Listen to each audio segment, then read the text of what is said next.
আত্মসহায়ক গোটৰ মহিলালৈ ডাঙৰ ঘোষণা মুখ্যমন্ত্ৰী ডক্টৰ হিমন্ত বিশ্ব শৰ্মাৰ 1 এপ্ৰিলত প্ৰতিগৰাকী মহিলাই লাভ কৰিব 10,000 টকা। 1 এপ্ৰিলত বিহালী সমষ্টিত আমি প্ৰথম 10,000 টকাটো দিয়া আৰম্ভ কৰিম।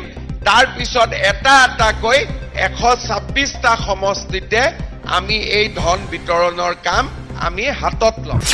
1 এপ্ৰিলত ঘোষণা কৰা হ'ব প্ৰতিগৰাকী বাছনিভুক্ত মহিলাৰ নাম। নিৰ্বাচিত মহিলাক ফোনযোগে জনোৱা হ'ব অহা 1 এপ্ৰিল তাৰিখে।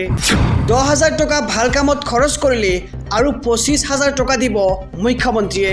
25,000 টকা পাবলৈ হ'লে মানিব লাগিব এটা চৰ্ত। কি চৰ্ত মানিব লাগিব এই মুহূৰ্তত আমি জনাই যাম। আমাৰ হাতত মুখ্যমন্ত্ৰী ডাঙৰীয়াৰ মন্তব্য আছে, আমি মন্তব্য আগবঢ়াইছোঁ।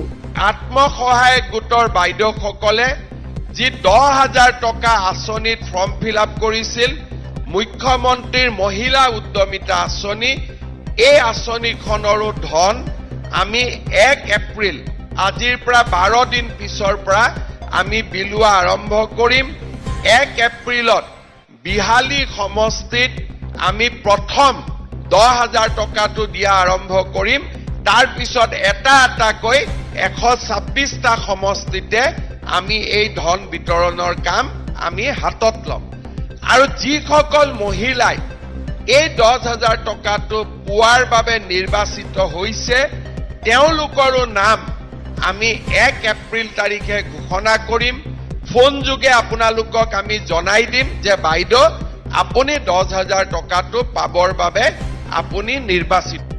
এই 10,000 টকাটো পোৱাৰ পিছত যিসকলে এই 10,000 টকাটো ভালকৈ খৰচ কৰিব, ভৱিষ্যতে তেওঁলোকক আমি আৰু 25,000 টকা বেংকৰ পৰা 12,500, চৰকাৰৰ পৰা 12,500 টকা দিয়াৰ আমি ব্যৱস্থা কৰিম। অৰ্থাৎ 2026 চনত আমি আৰু 25,000 টকা দিয়াৰ ব্যৱস্থা কৰিম।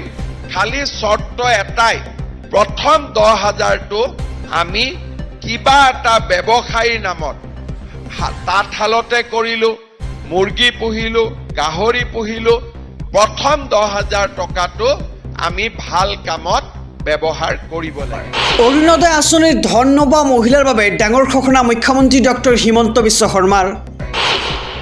অহা ছেপ্টেম্বৰ মাহত সোমাব অৰুণোদয় আঁচনিৰ ধন। কোনো দুখীয়া মানুহে বাদ নপৰে অৰুণোদয় আঁচনিৰ পৰা। ইতিমধ্যে নতুনকৈ আৰম্ভ হৈছে অৰুণোদয় প্ৰপত্ৰ পূৰণৰ কাম। অৰুণোদয় আঁচনিত সকলোকে আবেদন কৰিবলৈ আহ্বান মুখ্যমন্ত্ৰী ডক্টৰ হিমন্ত বিশ্ব শৰ্মাৰ। ছেপ্টেম্বৰ মাহত বাদ পৰি যোৱা আৰু 3 লাখ 4 লাখ মানুহক আমি অৰুণোদয় দিয়াৰ ব্যৱস্থা কৰিম। অৰ্থাৎ মোৰ লক্ষ্য হ'ল যাতে দুখীয়া মানুহ অৰুণোদয়ৰ পৰা বাদ পৰি নাযায়। সেইবাবে আপোনালোকে আজি আমি যি অৰুণোদয় ফৰ্ম ফিল আপ কৰি আছো, আপোনালোকে সোনকালে ভাল কৰি ফৰ্মখিনি ফিল আপ কৰি দিব যাতে আমি অৰুণোদয় হিতাধিকাৰী হিচাপে আপোনালোকক নিৰ্বাচিত কৰিব পাৰোঁ। ছেপ্টেম্বৰ মাহত বাদ পৰি যোৱা আৰু 3 লাখ 4 লাখ মানুহক আমি অৰুণোদয় দিয়াৰ ব্যৱস্থা কৰিম। অৰ্থাৎ মোৰ লক্ষ্য হ'ল যাতে দুখীয়া মানুহ অৰুণোদয়ৰ পৰা বাদ পৰি নাযায়। সেইবাবে আপোনালোকে আজি আমি যি অৰুণোদয় ফৰ্ম ফিল আপ কৰি আছো, আপোনালোকে সোনকালে ভাল কৰি ফৰ্মখিনি ফিল আপ কৰি দিব যাতে আমি অৰুণোদয় হিতাধিকাৰী হিচাপে আপোনালোকক নিৰ্বাচিত কৰিব পাৰোঁ।